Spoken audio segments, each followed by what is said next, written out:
Are you ready for your daily dose of Joe? That's what you get right here at Joey Only Caribou Weather Dude YouTube channel. Today I'm talking about the La Nina. La Nina. Because we got a weak La Nina pattern setting in, I think, for this winter. We've been expecting that. We've been out of the transition from the El Nino for a little while. We'll briefly talk about what El Nino and La Nina are, in case you don't know. And then we'll get right into a fall forecast. What kind of weather are we looking at for this fall? Okay, this is bad news. There it is. This is bad news. My God. Falling out right now. Anything could happen. Get on! Wow. I'll watch the video later. Ain't try mopping this. This forecast is brought to you by the Wildfires, Floods, and Communications podcast. Tim Conrad and his crew are media specialists. That's what they do. They go and they've been part of floods and wildfires in places like the Fort McMurray fire, Scotch Creek fire, Caribou, other regions in the province, other regions in Canada.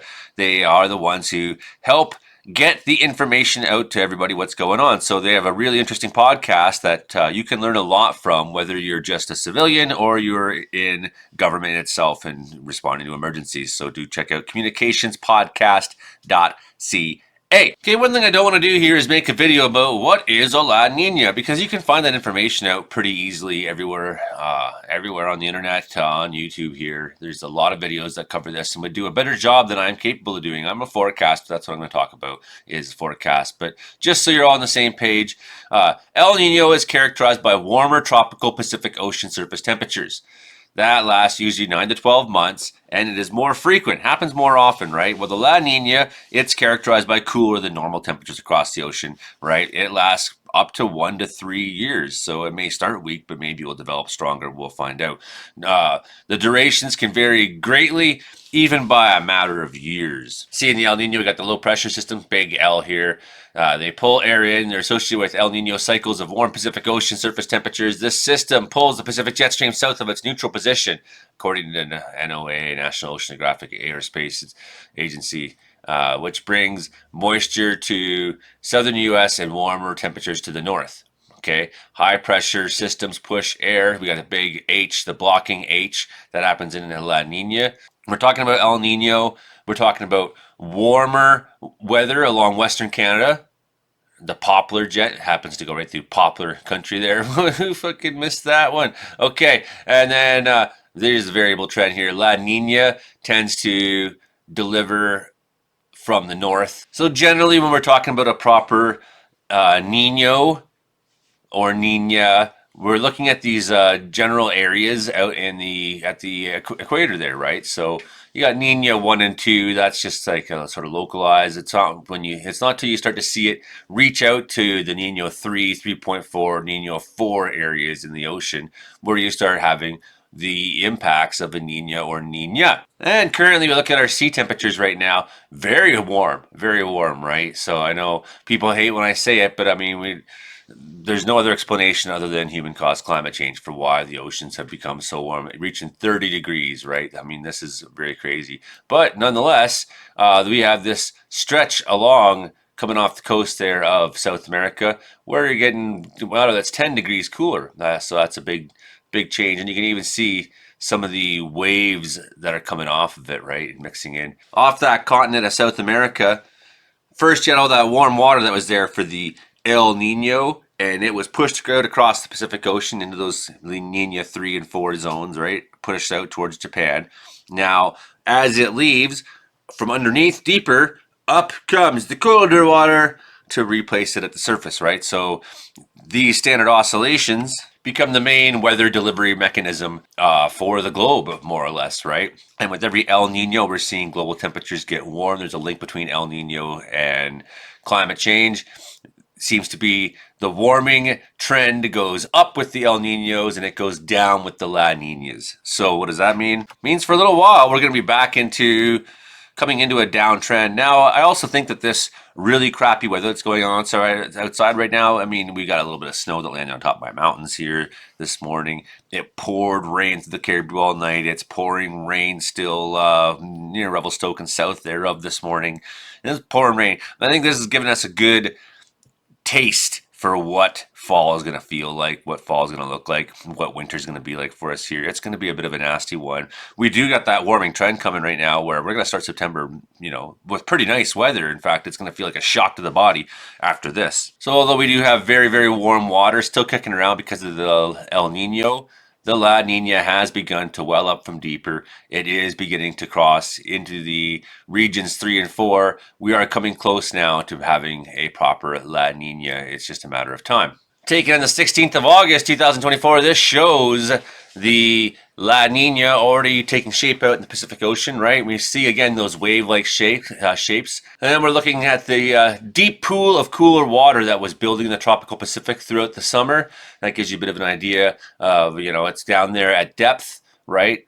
And making its way up towards the surface. It's replacing, so we had all that heat that was at the surface with the El Nino, and that heat got distributed across the Pacific Ocean. And when it left, what does cold do? It chases warm. So the cold went to where the warm was. And now we can see this is the cooling pattern itself taken off, right? You can see that warm water getting distributed out, and in replace shows up these pools of cool water that are making their way out across the Pacific, and then eventually getting a little bit of a wave-like shape to them. So just one more time. There it goes. There's our La Nina beginning to manifest. We do have every reason to think that La Nina is going to come and be the dominant story for, probably at least this winter and maybe for the future beyond that. This is the August seasonal forecast for the El Nino threshold. Now it's important to note that this is a bit of a scaling back from where it was expected, where it was looking at, say, a month ago, right? So a little bit of a scaling back. So maybe we're starting into a weaker La Nina pattern is maybe all I'm saying, right? But we're still within the threshold. So it's actually looking weaker than past La Nina years so far. So it's the latest forecast here is for pressure zones. And what we're looking at is we see in red is the larger pressure zone, right? So here we have high pressure off the coast, as we saw before in the earlier graphic. That would deliver, the mechanism of delivery being clockwise, that would bring our weather in from the north up to the Panhandle, places like that. We got high pressure building in, more or less in southern United States, up through the Rockies and things like that. That will help keep things drier for California. Then we got this very high pressure line that we expect to see all the way into the Mediterranean, reaching out towards Newfoundland up to the northern Labrador and Baffin Island and places like that. A little bit of temperature anomalies for September, October, November that we're seeing. And it's seeming like it's going to be a little bit warmer into the Rocky Mountains and maybe also into the Peace and whatnot as well. Maybe it's going to be a little above average, your average weather there. Here's a look at precipitation forecast for September, October, November. And you can see there's above average precipitation in the Coast Mountains and Vancouver Island. And also maybe up to here in the Caribbees where I'm at, and through some of the Rockies as well. So we're looking at that. Although for Saskatchewan, Manitoba, Alberta, there really doesn't seem to be that much of a signal there. Snowfall anomaly for November 2024. This is looking a little more exciting. The understanding would be that we have a little less snowfall actually along Vancouver Island. Not that Vancouver Island's a great known for great snowfall, but if you go up in the mountains there, you go up to Strathcona Park, there's a lot of snow that falls there, so don't get fooled. You can expect some pretty big snowfall totals in the Rocky Mountains and the Coast Mountains, up into northern BC, up to the Alaska Panhandle. Looks like maybe Alberta will get a little less, and through southern Saskatchewan, Manitoba. I mean, this is just preliminary though, so don't, this just gives you an idea what to expect. Don't sit here and look at this and be like, this is the Bible. It's not. This is what computer forecasts and modeling have shown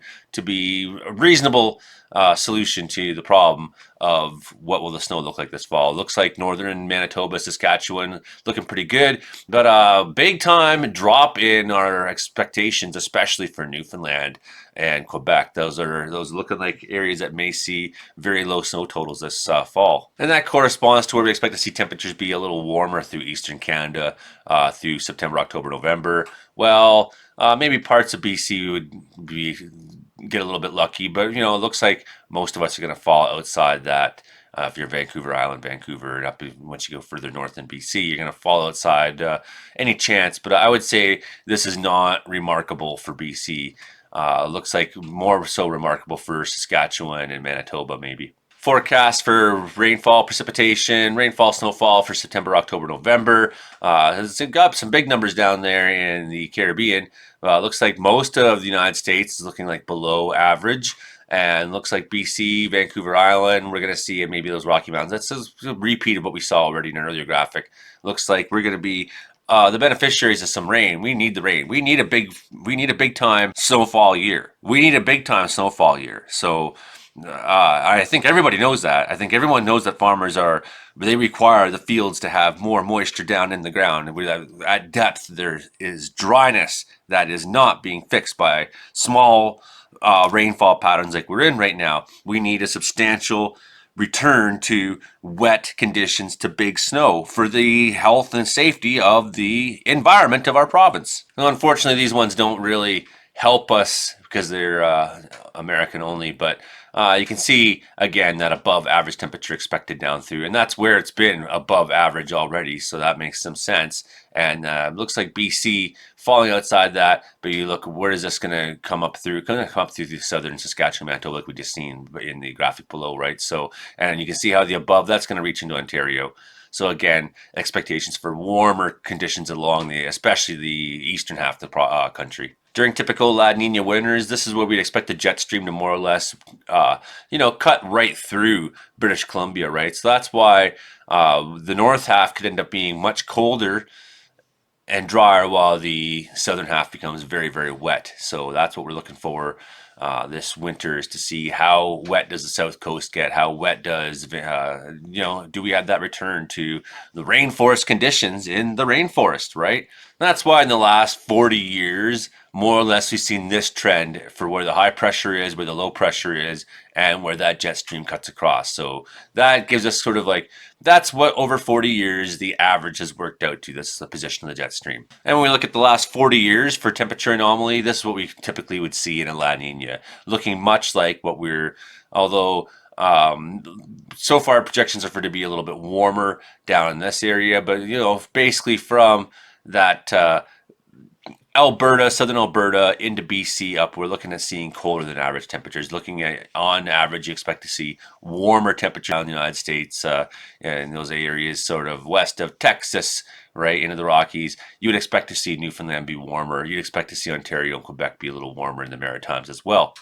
So the projections are more or less giving us what we should expect. There's nothing crazy in the forecasts that are being issued right now for La Nina fall. So I hope that just more or less gives you a bit of an idea about what the La Nina means for BC, and why I'm predicting things to be a little bit cooler this winter, things to be a little bit wetter for the south coast especially. We could see a return to snowfall patterns in BC. We could see, and I really feel like the way that this low has kind of shown up and worked its way through this last little while, it's going to leave us now. We're going to get back to some warmer weather, but I think it's been a really good case study for what we can expect. I think it shows the delivery mechanism is in place now to start delivering us larger storm systems that continue to batter BC, right? So that's more or less what I think we're going to see a fair bit of this fall.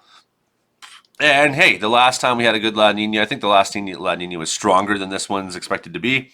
But that's when we had our atmospheric river that did absolute damage down in many parts of southern British Columbia, right? So that's what you would have expected to see that during that weather trend. You would not have expected to see that same sort of thing during the El Nino. We did have some atmospheric rivers, but they didn't come and do that kind of damage, right? We didn't have that consistency of precipitation and whatnot. So that's what we're looking forward to. I think this year is a bit of a return, and the province needs it really badly. Okay, that's all for today. Hit like, share, and subscribe. Tell a friend. Joey Only Carry Weather Dude right here. I could really use help on Patreon.